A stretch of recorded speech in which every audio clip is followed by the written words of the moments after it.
Hello folks, welcome to the canal channel Jose. Today we're going to show you, give you an idea how to replace the front rotors and brake pads on a 2015 to 2023 Toyota Tacoma. This applies for a 4x4 and the regular one. And that's it, let's jump right into it.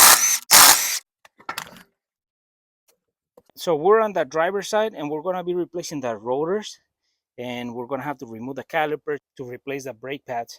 And for that, we're going to have to remove this 12mm bolt here, and we're going to have to disconnect one of the sensors, which is right here, and that goes into the plate where the brake line is connected for the caliper. So we're going to have to remove that 12mm, that 10mm, and we're going to have to push that clip to the opposite side so the sensor comes off of that plate where it's connected to the brake line, because this is hard line going into the pistons, and we need to disconnect this from the spindle so it comes off, and then the brake line gives us movement flexibility. So but the sensor is connected to that, so it's a little complicated, but that's the easiest you can do, so you don't have to start messing with more stuff. It's the most logical to us. So we're going to have to remove the 1210, push the pin through, and then that way we can start working in the caliper.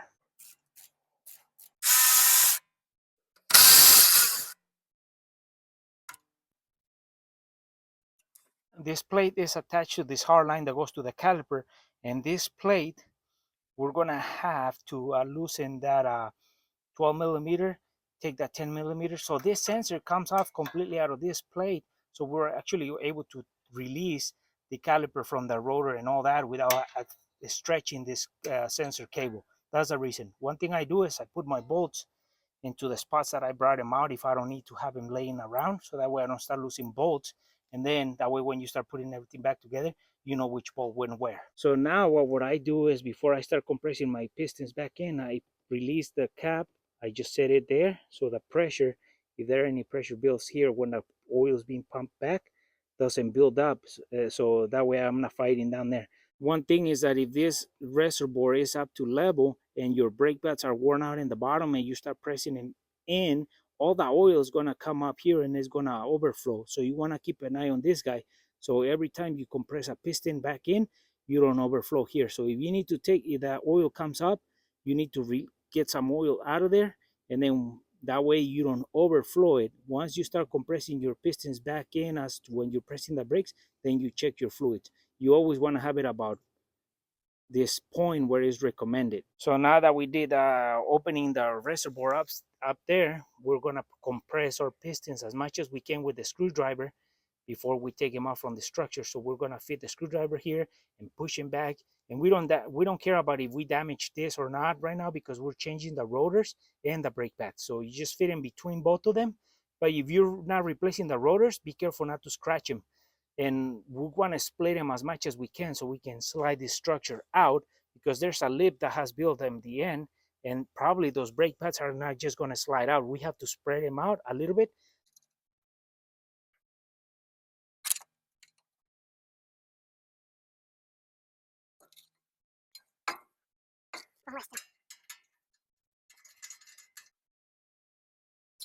Okay folks, so one thing I want to tell you is that if you can put 2 lug nuts in there just to hold the rotor from flopping around, and then we have pushed in 2 of the pistons, and as you can see there's a big gap in there.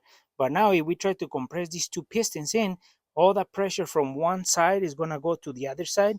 So we're going to compress these and see what happens to this side, to show you that this can decompress themselves once you compress them.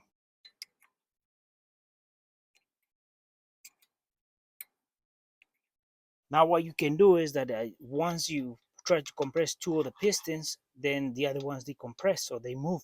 So what we're going to be doing is fitting 2 screwdrivers, and then we're just going to compress one side and press the other side as well, so we can use the screwdriver as a leverage and as a tools to compress both sides inwards, so that way we can start building the gap that we need.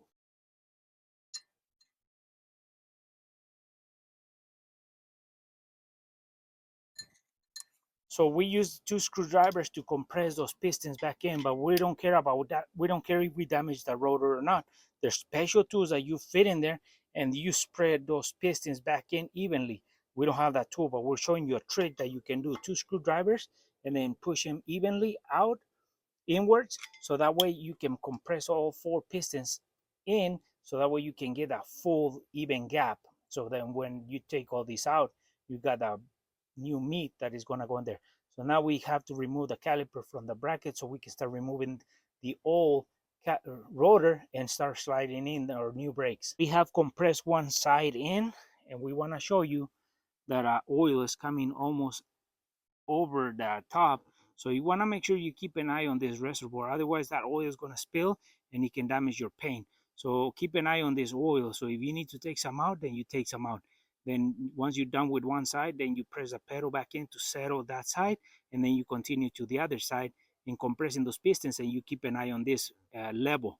You don't want that oil to overflow because that can damage your paint. So now we remove the 17 millimeter bolt right here and the one in the bottom over here.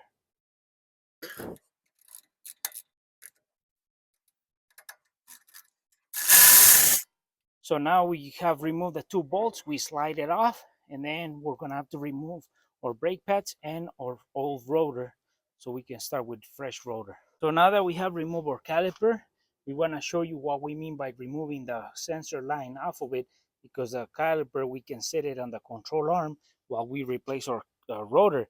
And then once we replace our rotor, we can start replacing the brake pads or whatever you wanna do, but you can have a point to rest the caliper without damaging and stretching this line to the sensor that goes to the wheel.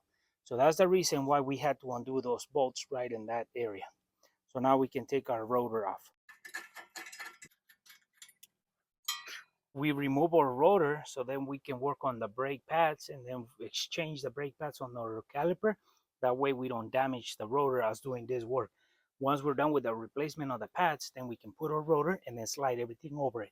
This is where we need to remove these clips. There's this clip right here that we need to slide out of this clip, this rod, and there's another rod over here. So those keep the brake pads from sliding out, from coming out. So they go through this hole and that hole. So one will be sitting here and the other one will be sitting over here. So we need to remove this and this. So this comes out the rod.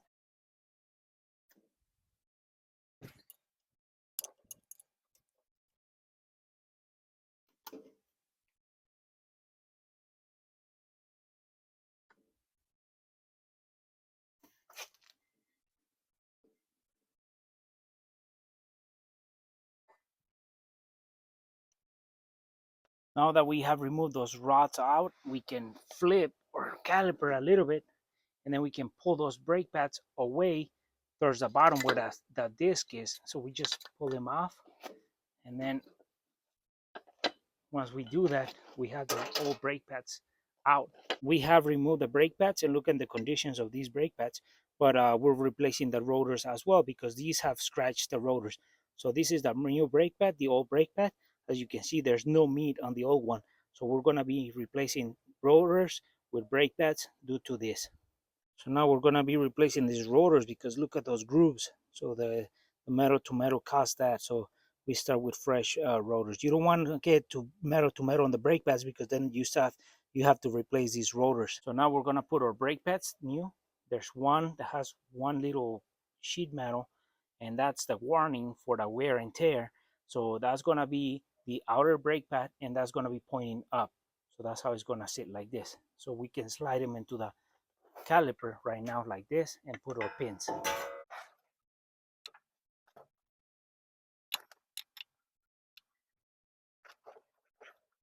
So now we just start sliding on the rod on this part of, there's a bleeder. We put it first, slide it through one of the brake pads and go into the next brake pad.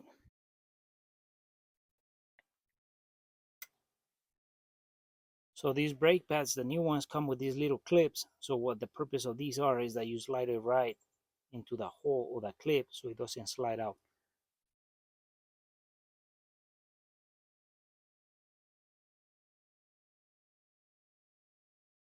Now this big clip, what it does is this one goes through here when it's on, like this. So it goes through here like that. But this goes into that little hole and then to this other hole to keep the brake pads spreading them out when they're not in use. So you put them in there, then on this other one, and then you push them in like that. Then you slide the pin right through the brake pad.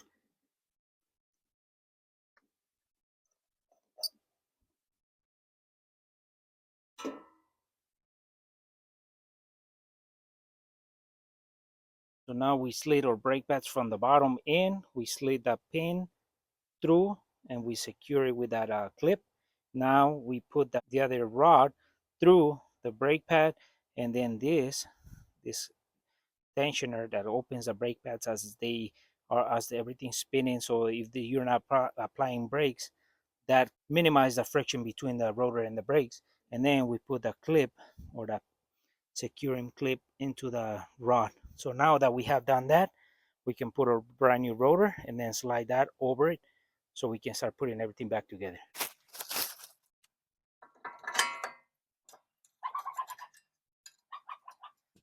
So one thing before I start putting my brakes and my calipers back on is I clean the disc brakes with a little bit of brake cleaner, so that way all that little oil that is in there falls off. So I don't contaminate the brake system as soon as this goes in, because these might have a little bit lubricant when they were made, or to keep them from rusting. So we want to take that off before we start putting everything back on. So we spray some brake cleaner on it.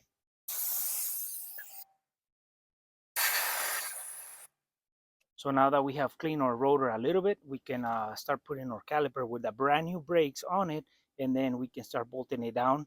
That way we can start coming back to normal.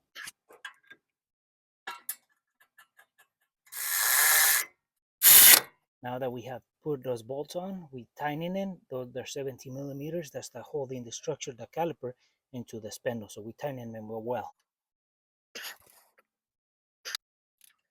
So now that we're about to put the structure, we've set it in there.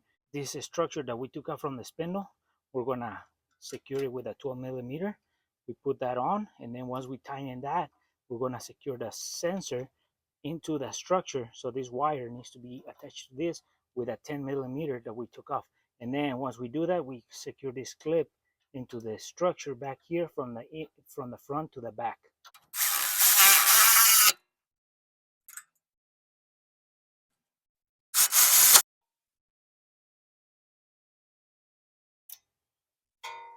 Now we have put everything back together. We have the brakes in there. We put everything as it needs to be. Rotor, we were securing it with 2 lug nuts, and then we put the bolts and everything back for the sensor and the brake line.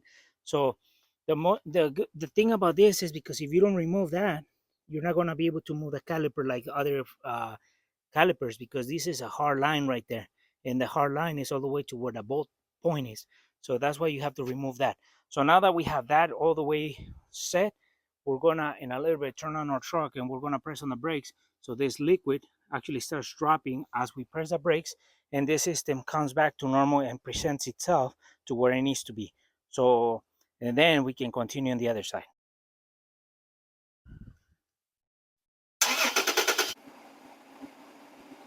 Now that we did the driver's side, we press the pedal, everything is normal down there, but we have too much oil here. So we're gonna have to drag some of that oil out, otherwise it's gonna overflow before we start doing the passenger side. So now that we have this side ready, we just put the tire back on, and then we can start continuing the passenger side. Okay, what we did to one side, we're gonna do to the other side, the passenger side.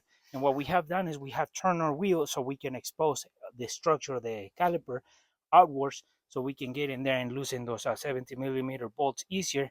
And then we can take care of the 12 millimeter and then 10 millimeter bolts for the sensor. So first we have to compress the pistons back in, but keep in mind that the reservoir might be full of oil because we already did the other side. So you might have to extract some oil from the reservoir before you start doing this. And to lower that level, we're gonna show you a trick. What we have done is we have used a bottle sprayer to suck and transfer the liquid, and every time you press, liquid comes out. So there's no spills, there's no oil coming anywhere except for going into the container. that we already got here. So this is old oil. If we need to fill it back up, we'll use new oil. So this is an effective method to suck the oils out of reservoirs or places that you cannot tip over. So just this is what we do sometimes. So now what we do, we compress our pistons with our screwdrivers.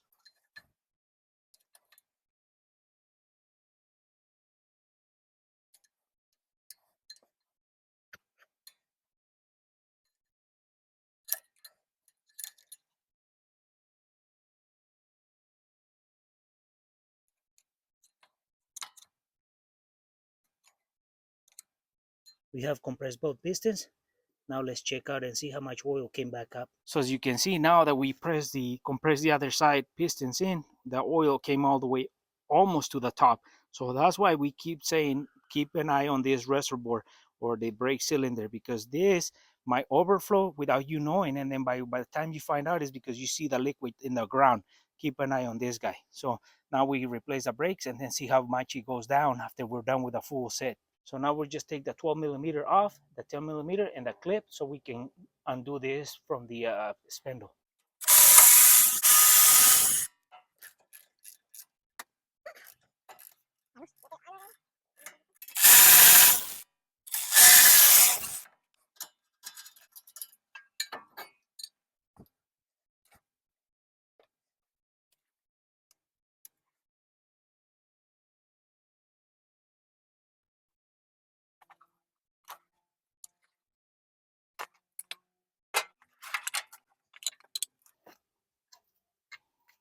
Now we grab our new brake pads. So you just want to compare the old ones we took out to the new ones. And these old ones were actually scratching the rotors, and we're replacing rotors because of that reason. So don't let those brake pads wear out all the way to metal because you're going to be spending more money. So always, if you check your brakes and you need brakes, change the brake pad so that way you spend less money, because you're still going to spend money but don't want to spend too much.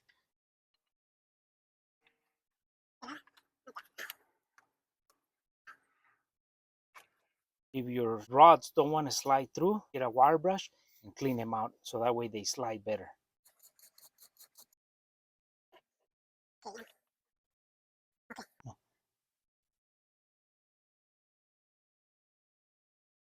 So now that you clean your rod with a wire brush, you can add some grease to it and rub it all over so it slides through, because it's going to be pretty dry in here.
So now we just put the wheels back on, and we had to do this the following day because we ran out of daylight. And now another thing we're gonna have to do, the final thing, is about putting the oil down to the level where it needs to be. So this is the operational level, and right now we're about the neck of the reservoir.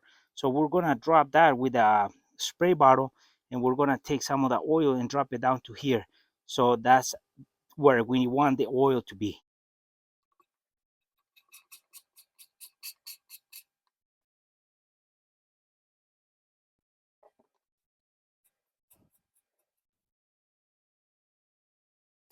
We drop the brake fluid to the level where it needs to be.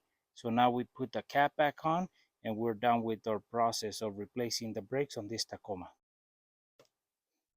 So we're done with the replacement of brake pads and rotors on our 2015 to 2023 Toyota Tacoma 4x4 or a two-wheel drive. And we're talking about the front wheels. What we did is the most important part about this is that you want to compress those pistons back in when the caliper is bolted down into the spindle. Because if you unbolt it and then you try to press those pistons back in, where you're gonna be fighting yourself. So press them while they're in, and then once you get them all the way pushed back in, then you can take the caliper off, and then you can start replacing the brake pads, and if you need to replace the rotor as well. On our case, we replaced rotor and brake pads because it was needed. So another thing, once we brought the level of the fluid back up into the over onto the reservoir, we kept draining fluid because it was going to overflow. So then you can use the system that we show you on how to drain it out, if in case you need to take some out. And with that said, folks, for friends who are watching the video, haven't subscribed to our channel, please subscribe. If you like a video, give us thumbs up, share it, and we'll see you soon with more videos here in el canal, El Chano Jose.